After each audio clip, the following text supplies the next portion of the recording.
नियाजी साहब, ये जो प्रेस कॉन्फ्रेंसेस की बहार आ गई है, ये किस तरफ हम जा रहे हैं, किस तरह की पॉलिटिक्स की तरफ हम जा रहे हैं? मैं कहूँगा एक टू लिटिल टूल है। इमरान खान साहब ने कहा कि मेरे पास इंफॉर्मेशन है कि 4 बंदों ने कमरे में बैठ के मेरे और अरशद शरीफ के कत्ल करने का जो है प्लानिंग की थी। क्या मुहर्रिकात बने थे अरशद साहब से कि यहाँ से जाने, मुल्क से जाने? वो कौन अथॉरिटीज़ थी जिन्होंने ARY की मैनेजमेंट को इस शर्त में बहाल किया और मजबूर किया कि जी आप हर हाल में अरशद शरीफ को नौकरी से निकालोगे? तो गवर्नमेंट, या जाहिर है। तो फिर हाँ। ये लोग मुलव्वस हैं और इन्होंने हालात पैदा किए। एग्जेक्टिव अथॉरिटीज़ का काम हमारी अस्करी क़यादत में करना है, तो फिर डिफेंस मिनिस्ट्री अबॉलिश कर दें। हमारे इदारों के बारे में कोई गैर मोहतात गुफ्तगू नहीं होनी चाहिए किसी तरह से भी, न जलसों में, न प्रेस कॉन्फ्रेंसों में, न कहीं और। हम कश्मीरियों को और भारत को क्या मैसेज जो है वो यहाँ से दे रहे हैं।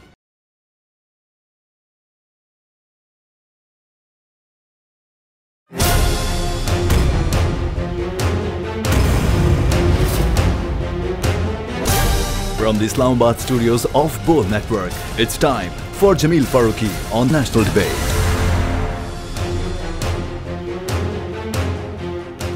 Good evening, welcome to national debate. मुल्क में लगता है ऐसा है कि प्रेस कॉन्फ्रेंसेस का सीजन है। गुज़िश्ता रोज़ अचानक से पता चला कि फैसल वोडा साहब का ज़मीर जाग गया। उन्होंने प्रेस कॉन्फ्रेंस की। प्रेस कॉन्फ्रेंस को सरकारी टेलीविजन पर बराह रास्त नश्र किया गया। यही नहीं, फिर आज दोपहर जिस वक्त अरशद शरीफ शहीद का जसद खाकी नमाज जनाजा के लिए जनाजा गाह लाया जा रहा था, उस वक्त एक और इम्पॉर्टेंट प्रेस कॉन्फ्रेंस हो गई और चश्मे फलक ने देखा कि तारीख में पहली मरतबा DG ISPR और DG ISI दोनों ने मुश्तरका प्रेस कॉन्फ्रेंस की। बड़ी तवील प्रेस कॉन्फ्रेंस थी। फिर शाम में उसके जवाब के लिए एक और प्रेस कॉन्फ्रेंस हुई। फिर कमर जमान कायरा साहब आ गए। दोपहर में राना सनाउल्लाह साहब ने प्रेस कॉन्फ्रेंस कर डाली। तो ये जो प्रेस कॉन्फ्रेंसेस का सीजन है, ये आखिर जाएगा किस तरफ? ऊंट किस करवट बैठने जा रहा है? इमरान खान साहब कल से यानी जुम्मे के रोज से लॉन्ग मार्च का बाकायदा आगाज कर रहे हैं लिबर्टी चौक लाहौर से। उसके हवाले से जो कयासायां शुरू कर दी गई हैं कि खुदा ना खास्ता ये ब्लड शेड हो सकता है, तो उसमें सेफगार्ड कौन करेगा पब्लिक को? और जो लोग ये दावा कर रहे हैं उनका दावा कितना इंपॉर्टेंट है, उसके लिए क्या इकदाम उठाए गए हैं? आज की नेशनल डिबेट में इसी पर बातचीत होगी। Agenda on the national debate पर बात करने से पहले हम बात करेंगे ट्रेंडिंग टुनाइट की। ट्रेंडिंग टुनाइट आज का हमारा हैशटैग है #लॉन्ग मार्च। #लॉन्ग मार्च। मुझे जमील फारूकी कहते हैं। आप मेरा प्रोग्राम नेशनल डिबेट बोल न्यूज़ पर मुलाजा करते हैं।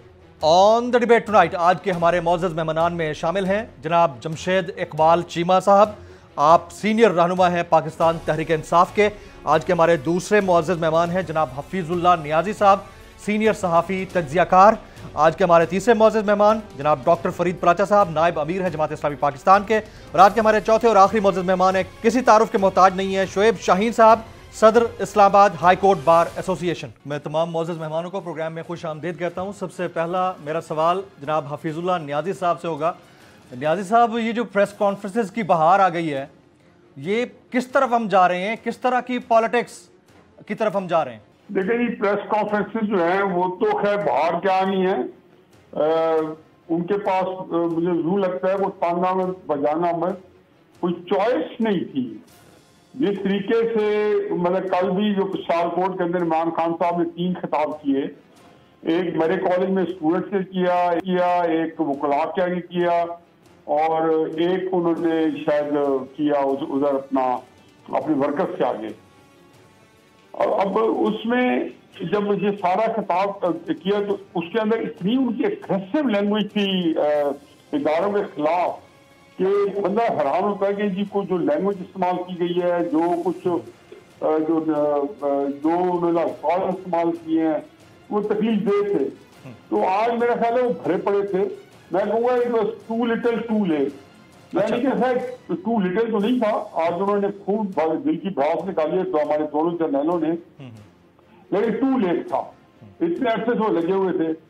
अब इसमें यह है कि जी मैं तो मुझे तो तायाब एस्टेब्लिशमेंट से भी है कि इतने अरसे से जो हीरा तराशा इन्होंने और हमारे सर में बिठाए थे 3.5 साल पाकिस्तान का पाजा बिला दिया है, इसका कौन हिसाब देगा? आज किसी ने सवाल भी किया तो उन्होंने कहा जी चलो किसी दिन आप इस पर कह रहा तो बहस करेंगे। बहस क्या करनी है? हम हर दफा एक डिजास्टर करते हैं, पाकिस्तान को एक जिसको मेक इट और ब्रेक इट की वैल्यू से बता देते हैं। अब उसमें क्या कह रहा है, ये बड़ा उन्होंने बातें बहुत की हैं, जिसके अंदर खसूसन मुझे तो बड़ी तकलीफ हुई है अरशद शरीफ साहब के जो वाकयात की जो उन्होंने आज डॉट्स मिलाई हैं, और जिसके अंदर बड़े बड़े मीडिया हाउसेस के नाम आए हैं और बड़े बड़े लोगों के, तो और जो बंदा जानता है 302 के कवानीन और जो उनको भुगतता रहता है, उनको पता है कि जी वहां पे तो आप जो सीन ऑफ क्राइम अगर मौजूद है तो आपको वहां पे भी शहादतें देनी पड़ती है, आपको बुला लिया जाता है। कुछ आज है कि सबको इन्फॉर्मेशन है, इमरान खान साहब ने कहा कि मेरे पास इन्फॉर्मेशन है कि 4 बंदों ने कमरे बंद बैठ के मेरे और अरशद शरीफ के कत्ल करने का जो है प्लानिंग की थी। तो आई थिंक जी 12 जो गड़बड़ हो चुकी है या पाकिस्तान जो खराब हो चुका है, उससे बाहर आना निकलना, मैं तो बड़े अरसे से जी पिछले 6-7 महीने साल से पूरा नाजूस हूँ, तो पता था कि ये ऐसी स्पिन में आए हुए नोज टाइप जा रहा है मुल्क, ये मुल्कों को निकालेगा तो मौजे ही होगा, अल्लाह ताला ही कुछ सूरत करे, वरना तकलीफ ये सूरत पाकिस्तान उतार है।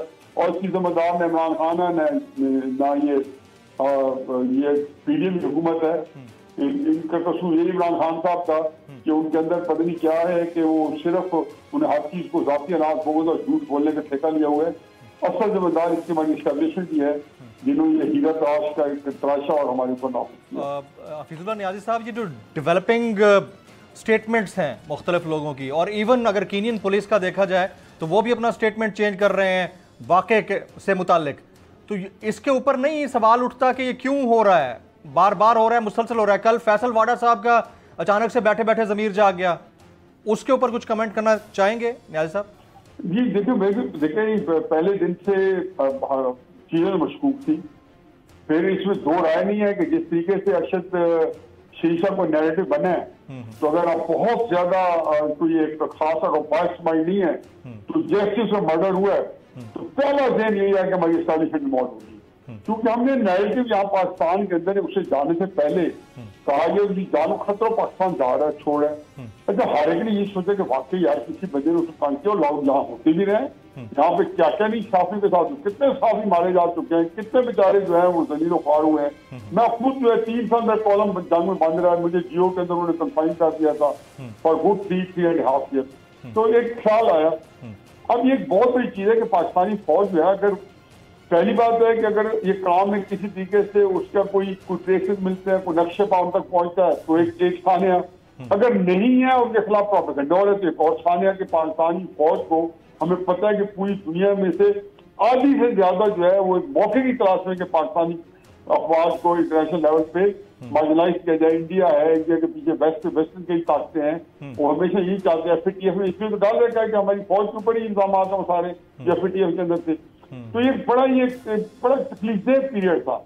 लेकिन जैसे चीजें मिली, एक तसल्ली थी कि खुरम गुस्सा भाई है शुरू में जो आया था, तो ताकि चलो यार बंदा मिल गया उसे पता चल जाएगा। लेकिन उससे जो इंकशाफात हुए हैं और ये पता चला कि फिर मैं तभी कहा था, जो कंसर्न लोग हैं कहा था, मैंने कहा जी दुबई में किसे स्पॉन्सर किया, पता चला AIY ने किया। उसके बाद तो कीनिया किसे भेजा, बताया ये मुझे खुद बताया जी किसी और मुल्क में जा ही नहीं सकता था। आज वो बता रहे हैं जी कि 34 ममालिक ऐसे हैं जहाँ पे वीजे के बगैर आप जा सकते हैं और एयरपोर्ट के ऊपर आपको जो है एंट्री मिल जाती है। इसको कीनिया जबरदस्ती भेजा गया। फिर ये जिस तरीके से वकार और उनका खुरम का, खुरम जो है AIY का मुलाजिम है, अब ये और किसी ने नहीं कहा, DGISPR ने और DGI ने कहा है कि वो उनको मुलाजिम है। और वकार के बारे में जान तो नहीं कह रहे, उनके पास सारी इंफॉर्मेशन इस वक्त केस की, वो जो जिसको कहने पजल जो है वो सारी की सारी वो जोड़ चुके हैं। लेकिन मेरा ख्याल है कि अभी उसको थोड़ा सा रखा हुआ है कि जब तक कोई मोरे तस्दीक सख्त नहीं हो जाती सारी चीजों के ऊपर, तब तक जो है वो इसमें चुप है। लेकिन है बड़ी हौलनाक स्टोरी। अगर लोगों ने ये किया कि अपने मजमून मकासद के लिए अपने आप को जो इन रखने के लिए, अपने बदले लेने के लिए कि हमारे चैनल बंद हुए और हम इनको बदनाम करें, तो भारत देख लिए उल्टी होगी सब तस्वीरें। वेरी राइट सर, हमारे साथ मौजूद रहिएगा। शोएब शाहीन साहब स्टूडियोज़ में हमारे साथ मौजूद हैं। शोएब साहब, क्या महरक़ात बने थे अरशद साहब से कि यहाँ से जाने, मुल्क से जाने के? देखिए, पहला तो मैं एक कमेंट करना चाहूँगा आपके सवाल पे आने से पहले कि इमरान अगर ख़िताब किया है तो नियाज़ी साहब जो फरमा रहे हैं, तो क्या अस्करी क़यादत आके वो जवाब देगी? That is the part of the bureaucracy. Bureaucracy के दो हिस्से होते हैं, एक है सिविल ब्यूरोक्रेसी, एक है military bureaucracy, which is the part of the adjective. अब ब्यूरोक्रेसी जो है वो खुद कोई रिप्लाई नहीं करती, खा वो DG ISPR हों या DG ISI हों, उनको तो फ्रंट फुट पे पॉलिटिकल इश्यूज़ पे आना नहीं चाहिए। जो भी बात हो रही है, let the defence minister should come out और वो आके किस ऑफिशियल स्टेटमेंट दें या वो प्रेस रिलीज जारी करें या जो भी कोई तरीक़ाकार है। I think this is unprecedented कि पाकिस्तान की तारीख में पहली दफ़ा हुआ है कि DG ISPR बैठे हैं और DG ISI साहब आ करके एक प्रेस कॉन्फ्रेंस कर रहे हैं। मेरा ख्याल मैंने तो अपने जर्नलिस्टिक करियर में पहली दफ़ा देखा, मैंने भी नहीं देखा। ये नामुनासिब भी है, अनप्रेसिडेंटेड भी है और ये नहीं होना चाहिए था। क्या पता हालात की संगीनी ऐसी हो कि उनको बैठना पड़ गया हो। देखें फिर क्या ये हुकूमत के ऊपर मिसट्रस्ट है? हुकूमत को आना चाहिए था ना उसूली तौर पे। हुकूमत किस लिए है फिर? देखें, अगर एग्जेक्टिव अथॉरिटीज का काम हमारी अस्करी क़यादत ने करना है तो फिर डिफेंस मिनिस्ट्री अबॉलिश कर दें और डिफेंस मिनिस्ट्री का काम अपने ज़िम्मे ले लें, कॉन्स्टिट्यूशन को अमेंड कर दें, कॉन्स्टिट्यूशन में के मुताबिक कोई भी पॉलिसी स्टेटमेंट वो देगी फेडरल गवर्नमेंट, ये it is a part of the federal government. और इन्होंने अगर कोई अस्करी इश्यूज़ के मुताल्लिक कोई वो भी स्टेटमेंट देते हैं ISPR के DG, ठीक है, हम भी बर्दाश्त कर लेते हैं, लोग भी सुन लेते हैं, चलें ठीक है जी, प्रेस नोट जारी कर दिया उन्होंने।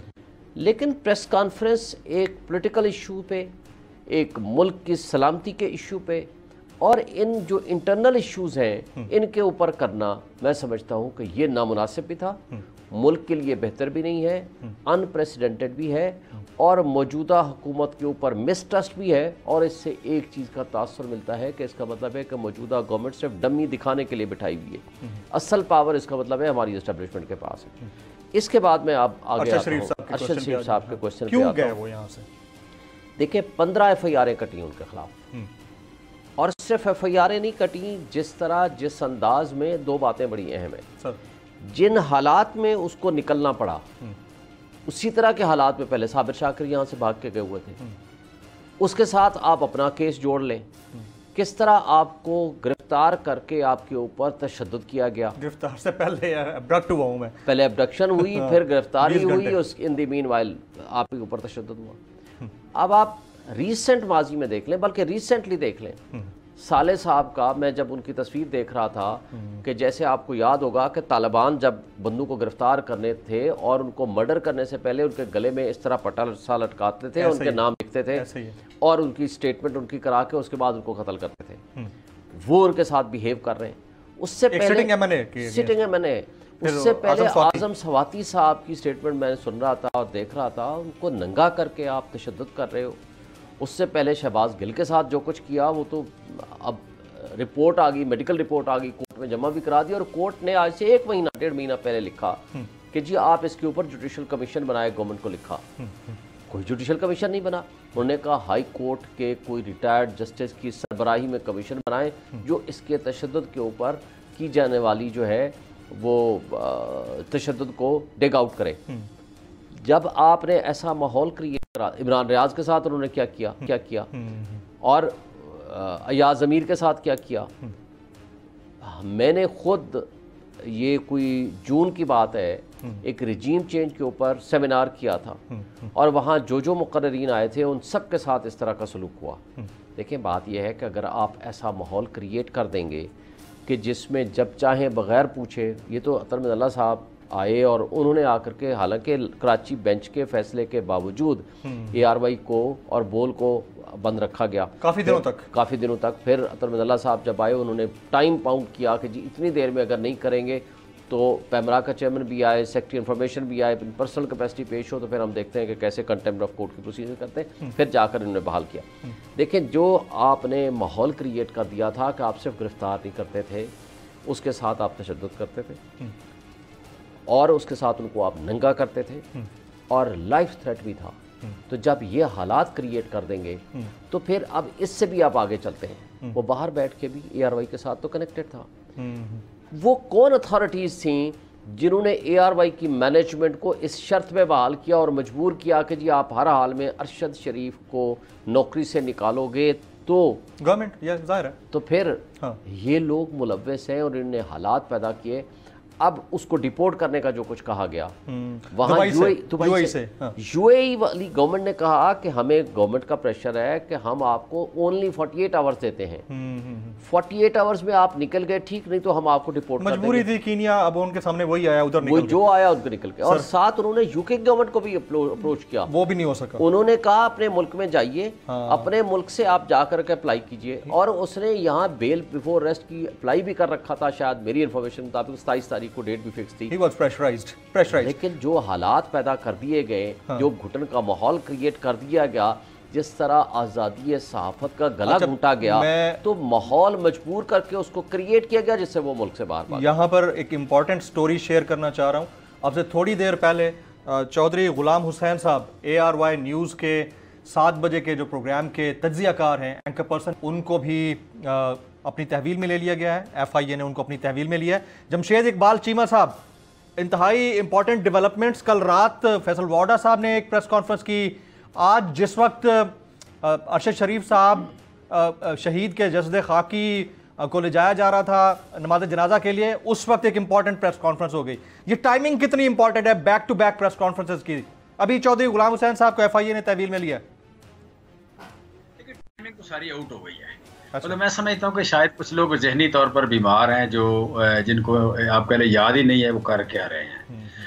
मतलब मैं समझता हूँ वाकई मैं जनरली, मैं ये कोई फिक्रा नहीं बना रहा या कोई जोरे बयान नहीं कर रहा, मैं जनरली समझ रहा हूँ कुछ लोगों को चेक कराना चाहिए कि आप लोगों को नंगा करते हैं, आप लोगों को मारते हैं।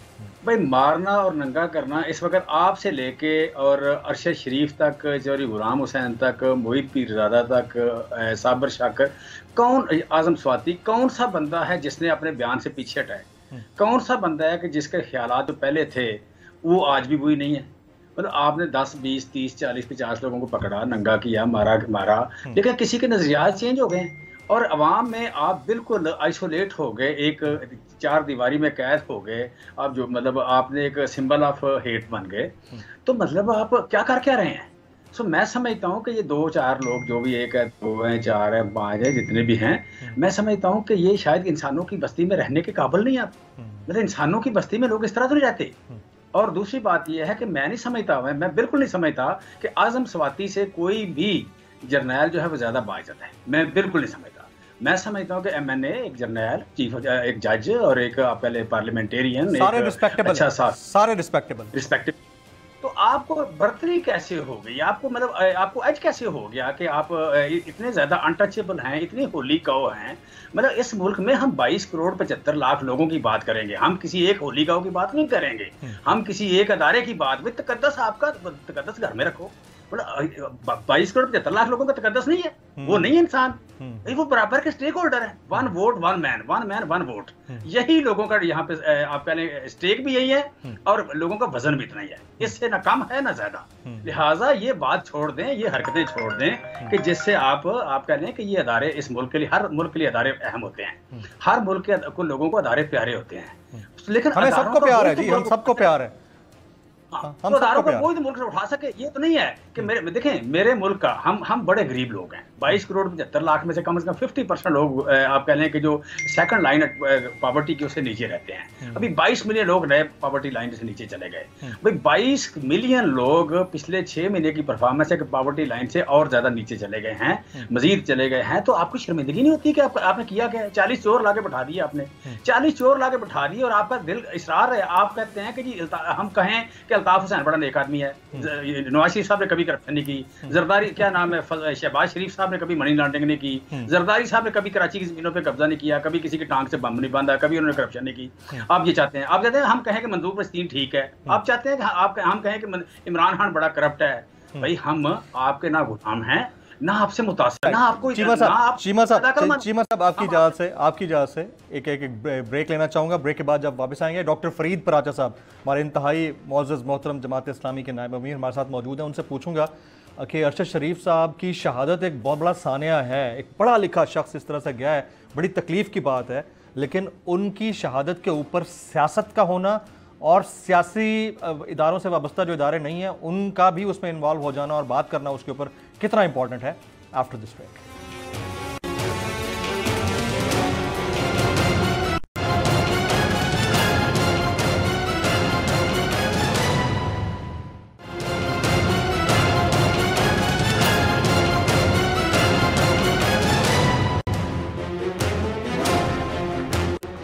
Welcome back. मैं अपने मौजूद मेहमानों को एक बार फिर से खुश आमदीद कहता हूँ। डॉक्टर फरीद पराचा साहब, सर ब्रेक से पहले मैं सवाल छोड़कर गया था कि एक बहुत बड़ी शख्सियत पाकिस्तान की सहाफ़त के अंदर, हमारे लिए तो एक जर्नलिस्टिक इंस्टीट्यूशन का दर्जा रखते थे, उनकी शहादत और फिर तदफीन के दौरान जो कुछ हुआ और जिस अंदाज से मुख्तलिफ तरीक़ों से उनकी इस शहादत को इस्तेमाल करने की कोशिश की गई है, इसके ऊपर कॉमेंट डॉक्टर साहब।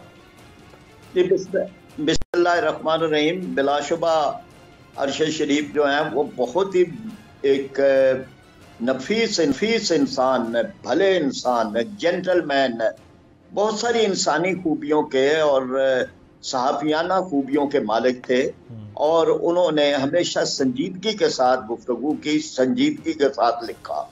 नुक्ता नज़र से इख्तिलाफ किया जा सकता है और हर आदमी के नुक्ता नज़र से इख्तिलाफ हो सकता है, लेकिन इस बात में कोई शक व शुबा नहीं कि उन्होंने जो बात भी की वो अपने इखलास के साथ बात की। अब जो कुछ हो रहा है हमारे यहाँ, ये बड़ा कई लिहाज से बहुत ही अहमियत रखता है। आज 27 अक्टूबर है और 27 अक्टूबर मकबूजा कश्मीर में भारत की दरिंदगी की 75 साल गुजर गए हैं और उसका यौम स्याह मनाया जा रहा है। और इस लिहाज से आज बहुत बड़ी ये ज़रूरत है कि भारत को, जो हमारा दुश्मन है, जो कश्मीरियों का दुश्मन है, जो हमारी आज़ादी का, कश्मीरियों की आज़ादी का दुश्मन है, उसको मैसेज यहाँ से ये जाए कि पाकिस्तान की फ़ौज, पाकिस्तान की कौम एक ही नुक्ता नज़र रखते हैं, उनमें कोई इख्तिलाफ नहीं है। लेकिन बदकिस्मती से ये सामने आ रहा है और ये सामने जो कुछ आ रहा है ये बहुत यानी इंतहाई नाखुशगवार बात है। अब इसकी जिम्मेदारी का तयन किस तरफ से किया जाए या किस तरह से ना किया जाए, लेकिन ये बहुत ज़रूरी है कि इस मामले की इस्लाह की जाए और इसकी इस्लाह इंतहाई ज़रूरी है। यानी हमारे इदारों के बारे में कोई गैर मोहतात गुफ्तगू नहीं होनी चाहिए किसी तरह से भी, न जलसों में, न प्रेस कॉन्फ्रेंसों में, न कहीं और इसी तरह इदारों को भी ये बात समझनी चाहिए कि इज्जत नफ्स जो है वो बहुत ही एक हर फर्द की इंतहाई अहमियत रखती है। इस्लाम ने तो एक जान की जो है वो पूरी इंसानियत का कहा कि एक इंसान का कत्ल पूरी इंसानियत का कत्ल है।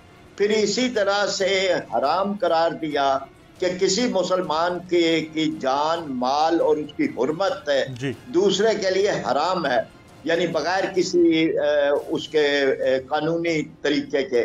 तो अब ये कि इज्जत नफ्स का ख्याल कब, यानी ये ज़ख्म जो है ये कभी भी ख़त्म नहीं होते। ये राइट है रियासत का कि किसी पर भी मुकदमा कायम करे, ये रियासत का राइट है कि किसको भी गिरफ्तार करे, ये भी उसका राइट है कि उसके खिलाफ सबूत व शवाहिद हो तो अदालतों में ले आए। लेकिन ये किसी को बराहना करके मारना या किसी पर तशद्दुद करना, ये कोई भी करे, यानी कोई फर्द करे, कोई गिरोह करे, कोई फर्द जो है वो रियासती इदारा करे, तो वो बहरहाल इंतहाई नुकसानदेह भी है। मशरकी पाकिस्तान के बांग्लादेश बनने के अंदर जो अवामल थे, उनके अंदर इस तरह के वाकयात के अवामल भी मौजूद थे।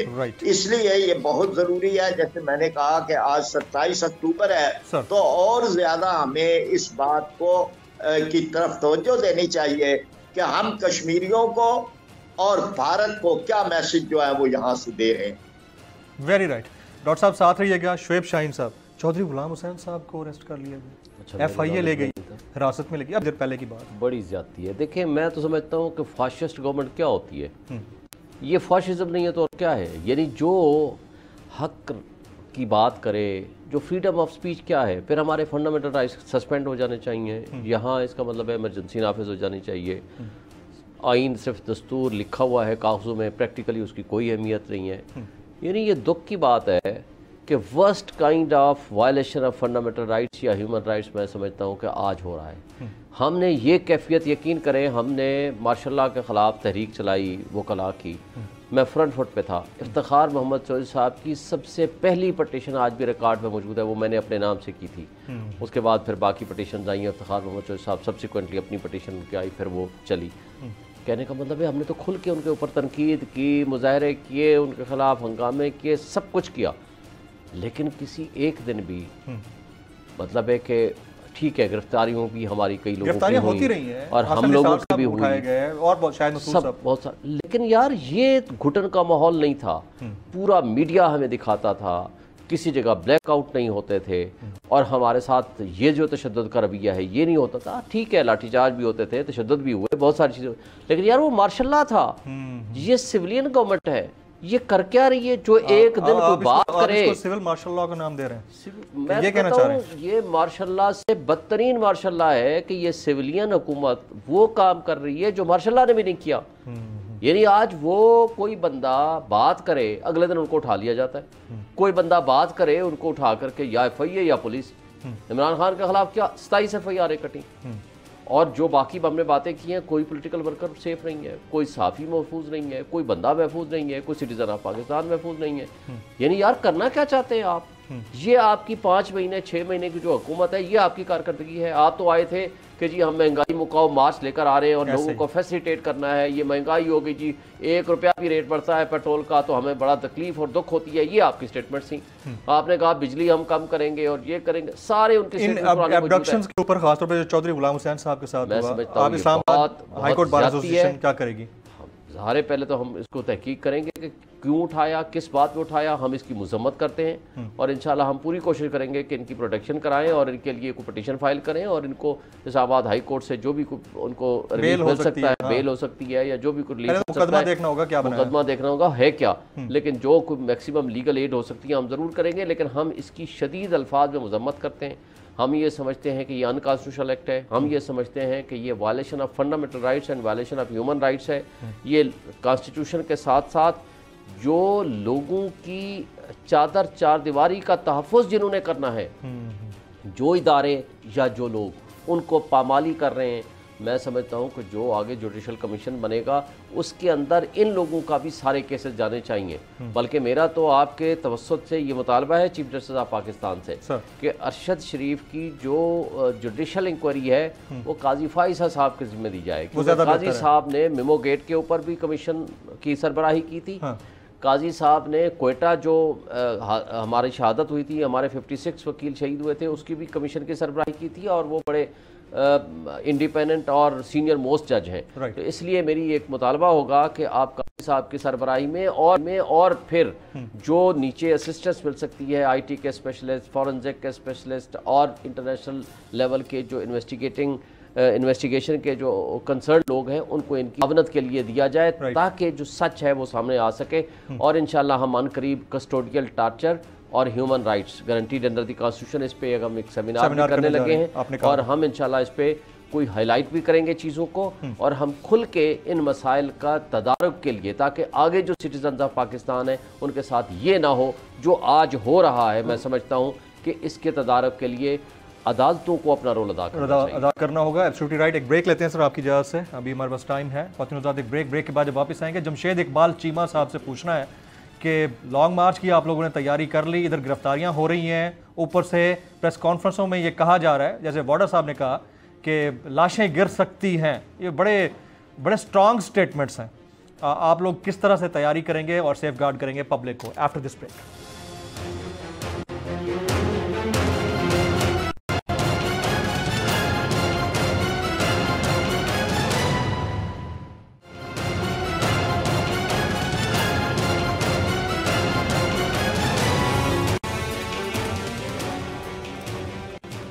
Welcome back. मैं अपने तमाम मुअज़्ज़ज़ मेहमानों को एक बार फिर से खुश आमदीद कहता हूँ। जमशेद इकबाल चीमा साहब, कैसे सेफ गार्ड किया जाएगा लोगों को जब हालात ऐसे हैं और लोग प्रेस कॉन्फ्रेंसों में जो आप ही की जमात से ताल्लुक़ रखते हैं, जिनको अब निकाल दिया गया, वो ये कह रहे हैं कि लाशें गिरने वाली हैं? देखिए, ये इनडायरेक्ट थ्रेट थी, फिर सुबह डायरेक्ट आ गई, रात को इनडायरेक्ट थी और सुबह डायरेक्ट आ गई। हम दोनों के लिए तैयार हैं जी, हम दोनों के लिए तैयार है। ये जो जज्बा होता है, यू कैन से कि आप उसी वक्त तक आपका सॉफ्टवेयर अपडेट होता है जब तक आप किसी इज्जत करते हैं। आपको कोई गलत फहमी होती है, वो कन्विंस करता है तो आपकी गलत फहमी दूर हो जाती है, अब हम दूर हो जाता है। लेकिन अगर कुछ क्लैरिटी हो, कोई चीज़ पीछे बचे ही कुछ ना, आप नंगा कर रहे हैं, लोगों को टार्चर कर रहे हैं, लोगों को मार रहे हैं, कानून आपने पीछे छोड़ दिया। मैं चीफ जस्टिस की बड़ी इज्जत करता हूँ इसलिए कि वो मेरा आइन मुझे ये कहता है, मैं चीफ आर्मी स्टाफ की इज्जत करता हूँ, मेरा आइन और कानून मुझे ये कहता है, मैं आईजी की भी करता हूँ कि वो आइन और कानून कहता है। अगर आप आइन और कानून को नहीं मानेंगे तो मैं क्यों मानूं भाई, मैं क्यों मानूं, मुझे क्यों, मतलब मेरी पाबंदी तो खत्म हो गई, मैं आपकी इज्जत करूं। सो मैं कहता हूं कि इंसानों को खौफ के हथियार से नहीं मारा जा सकता। और दूसरा, आपको किसने बताया कि आप अकलमंद ज्यादा हैं या आप दलेर ज्यादा हैं या आप पढ़े लिखे ज्यादा हैं? फैसल वाडा साहब का ज़मीर अचानक से कैसे जागा सर? यार इस तरह के कई जोकर बैठे हुए, छोड़े इस बात को, ये इससे कुछ नहीं बनने वाला। ये पुराने पार्टी में थे आपकी सर, 1972 1980 कुछ नहीं, हमारे 4-5 और ले जाए, 10 ले जाए, पहले 15-20 लोटे ले गए थे, क्या हुआ था? 25 लोटे पंजाब से ले गए, क्या हुआ? ये हरकतें छोड़ दें, कुछ नहीं। पार्टियां तोड़ना, पार्टी किसी पॉलिटिकल पार्टी मुल्क का सासा होती है। पॉलिटिकल पार्टी जो है वो मुल्कों को इकट्ठा रखती है, साल में ये तो यकजहती की अलामत होती है। अगर आप उसको तोड़ते हैं तो आप मुल्क की खिदमत नहीं कर रहे, आप मुल्क की नजरियाती सरहदों की मुखालफत कर रहे हैं, आप उस मुल्क को नुकसान पहुंचा रहे हैं। सो ये जो बाप बनी, ये जो आपका लेके कराची में MQM बनी, इस तरह की और पार्टियां बनी, छोटी छोटी पार्टियां, बड़ी पार्टियां तोड़ के, तो ये तारीख का हिस्सा है, आपको अच्छे लफ्जों में नहीं याद किया जाएगा। सो आप कहीं ना कहीं इतने ज्यादा इंटेलेक्चुअल लेवल का इतना क्राइसिस आ गया है, मैं इंटेलेक्चुअल क्राइसिस इतना बढ़ गया है कि आपको समझ ही नहीं आ रही कि आप हैं कहाँ पे, या इंसान होते कैसे हैं, उनका IQ लेवल क्या है, वो किस बात से डरते हैं, किस बात की इज्जत करते हैं, किस तरह बात मानते हैं, किस तरह उनको डील करना है, आपको समझ ही नहीं आ रही। सो मैं कह रहा हूं कि आप इंसानों की बस्ती में रहना सीखें, इंसानों को डील करना सीखें। या मतलब टेरिटोरियल फतह और बात होती है, इंसानों को फतह आप करते हैं दलील से, इंसानों के दिलों को फतह करना चाहिए। बिल्कुल साथ रहिएगा जमशेद इकबाल चीमा भाई, आपकी तरफ आता हूँ। डॉक्टर फरीद पराचा साहब, ये इंटेलेक्चुअल जो करप्शन है, और ख़ासतौर पर हमारे इंटेलेक्चुअल्स की बड़ी जिम्मेदारी है कि मुल्क को इस क्यास की कैफियत से निकाला जाए। आप लोग भी बड़े मुदब्बिर हैं, सिराजुल हक साहब की मैं बात कर रहा हूँ, आप लोग अगर कोई रोल प्ले कर सकते हैं तो करें। ये मुल्क तो पता नहीं किस तरफ जा रहा है, सुबह दोपहर शाम हर घंटे बाद कोई ना कोई प्रेस कॉन्फ्रेंस हो रही है। शाम में शाह महमूद कुरैशी साहब ने की, फिर कमर जमान कायरा साहब ने की, दोपहर जिस वक्त अरशद शरीफ साहब का जस्द खाकी सुपुर्द खाक होने के लिए जा रहा था, उस वक्त एक बड़ी अहम प्रेस कॉन्फ्रेंस हुई। कल रात फैसल वाडा, पता नहीं समझ नहीं आ रहा हम किधर जाएं किधर ना जाएं। देखिए, बहुत अहम बात है, इसलिए कि ये मुल्क हम सबका है, ये बहुत सारी चीजें हाथों से निकल रही हैं, सबसे ज्यादा तो वक्त हमारे हाथों से निकल रहा है। और इस मामले में एक अहम बात यह है कि पार्लियामेंट का कोई रोल नहीं है, हमेशा रोल जो है वो पार्लियामेंट का होता है। अब आधे अफराद तो बाहर बैठे हैं, वो तो कोई रोल पार्लियामेंट में नहीं अदा कर रहे, तो पार्लियामेंटों के रोल होते हैं। अगर यानी किसी को भी ये मैसेज जाए कि पार्लियामेंट एक है, बहुत सारे इख्तिलाफात के बावजूद बहुत सारे मामलात में एक है, तो हमने ये रोल अदा किया। सिराजुल हक साहब ने पहले भी जब एक तवील धरना था तो एक रोल उन्होंने अदा किया। अब भी हम कल 30 तारीख को हम बहुत बड़ा कन्वेंशन कर रहे हैं, इस मुल्क के नौजवानों को ये मैसेज दे रहे हैं कि भाई आपकी जिम्मेदारी है। ये यूथ लीडर्स हजारों की तादाद के अंदर जो है वो मीनारे पाकिस्तान के साए में होंगे 30 अक्टूबर को 4 बजे। तो हम ये समझते हैं कि एक कुव्वत को जो इस मुल्क के अंदर बड़ा एक किरदार अदा कर सकती है, यूथ की कुव्वत है, उसको हमें कोई पैगाम दे, कोई मैसेज दे, कोई मंजिल दे, किसी तरफ ले जाए, उसको फ्रस्ट्रेशन के हवाले ना करें, उसके अंदर एक रद्द अमल पैदा ना करें, बल्कि उसके अंदर आमादगी अमल पैदा करें और रिएक्शनरी होने के बजाय प्रोएक्टिव करें। तो ये हम कर रहे हैं। फिर इसी तरह से जमात-ए इस्लामी ये समझती है कि इस मरहले के ऊपर जो सारी जमातें हैं उनको बिल बैठना चाहिए। हम अगर ये जमात इस्लामी फैसिलिटेट कर सकती है, डायलॉग जो है हमेशा होते हैं, यानी आप बड़े धरने दे देंगे, आप कारवां निकाल लेंगे, आप लोगों को निकाल लेंगे, लेकिन अल्टीमेट तो डायलॉग होते हैं, जंगों के बाद भी डायलॉग होते हैं। अल्टीमेटली डायलॉग जो है वो इसका हल है। एब्सोल्युटली राइट शुएब शाहीन साहब, डायलॉग। देखिए, मैं समझता हूँ कि इस वक्त वाहिद पार्टी है जी एक न्यूट्रल और इंडिपेंडेंट रोल अदा कर रही है, वो है जमात इस्लामी। बेशक आपने बड़ी खूबसूरत बात की। सिराजुल हक साहब की जिम्मेदारी बन गई है इस मुल्क को बचाना, मुल्क के इस क्यास से निकालना, इस मुल्क के इदारों को बचाना, मुल्क की इस कैफियत को डिफ्यूज़ करना। ये तमाम पोलिटिकल पार्टीज़ को एटलीस्ट PTM को और इमरान खान साहब को, और ख़ुद ये दरमियान में बैठे और इस इशू को, क्योंकि टाइम निकलता जा रहा है, प्राचा साहब ने बड़ी खूबसूरत बात की, इसमें इनको रोल अदा करना चाहिए। उसी तरह जैसे माजी में किया था, ये रोल अदा करें, 2-4 महीने उनको पीछे लाएं, 2-4 महीने इनके सब्र कराएं और दरमियान में ला करके कोई डेडलाइन ख़त्म कराएं और कोई इलेक्शन की डेट अनाउंस कराएं ताकि मुल्क के फ्यूचर के लिए आगे चल सके। ये सिराजुल हक साहब वाली बात आपकी 100% दुरुस्त है। सिराजुल हक साहब इसमें रोल अदा कर सकते हैं और हमें चाहिए उनसे ये तवक्को, और आपके ज़रिए मैं भी उनसे रिक्वेस्ट करता हूँ, शायद मैं पर्सनली भी, मेरे वो दोस्त हैं, मैं उनको फ़ोन भी करूँगा और उनसे रिक्वेस्ट भी करूँगा कि आप बीइंग ए पॉलिटिकल पार्टी और इंडिपेंडेंट पॉलिटिकल पार्टी के, आप इसमें पॉजिटिव रोल अदा करें और अल्लाह करे मुल्क के लिए कोई बेहतरी हो, अल्लाह करे मुल्क के लिए बेहतरी हो। जनाब शुएब शाहीन साहब, जमशेद इकबाल चीमा साहब, हफीजुल्लाह नियाजी साहब और डॉक्टर फरीद प्राचा साहब, आपने स्पेशली वक्त निकाला, आपका बहुत बहुत शुक्रिया। पाकिस्तान के लिए बड़ा डिफाइनिंग मोमेंट है, इससे निकलना है तो किसी न किसी को मीडिएट करना होगा, सिचुएशन को डिफ्यूज़ करना होगा। नेशनल डिबेट से जमील फारूकी को इजाज़त दीजिए।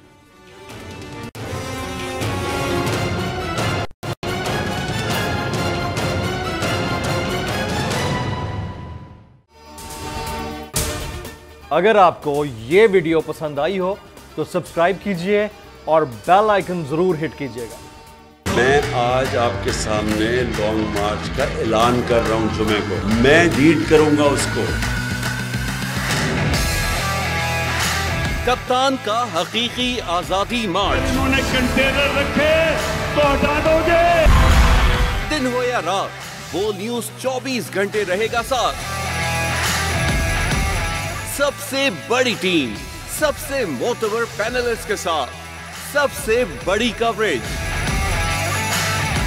देखिए पाकिस्तान की सबसे बड़ी नशरियात सिर्फ बोल न्यूज पर। सब्सक्राइब करें और बेल दबाएं ताकि कोई खबर रह न जाए।